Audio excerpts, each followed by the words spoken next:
was land that was squatted on in the 60s, so we've got a lot to be thankful for the squatters. People had a sort of long tradition of backyard farming in this part of the East End of London, so they took over the land and there was a lot more building going on, and turned it into allotments, and then people started bringing chickens and ducks and geese, and then 1978 became registered as a farm. There's 16 city farms in London, but we are the only city farm that's nearest to the city square mile. It's not like a franchise, so you wouldn't go into one city farm and then go into another and it'd be the same. It'd be completely different.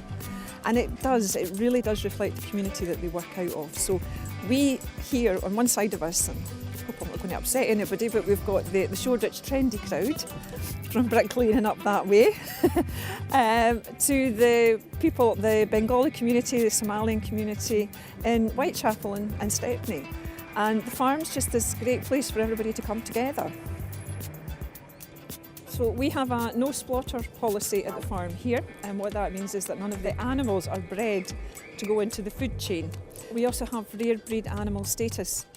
So we have North Ronaldsay sheep from just up by Orkney, we've got Castle Milk sheep from Dumfries, we've got Golden Guernsey goats and Orpington hens.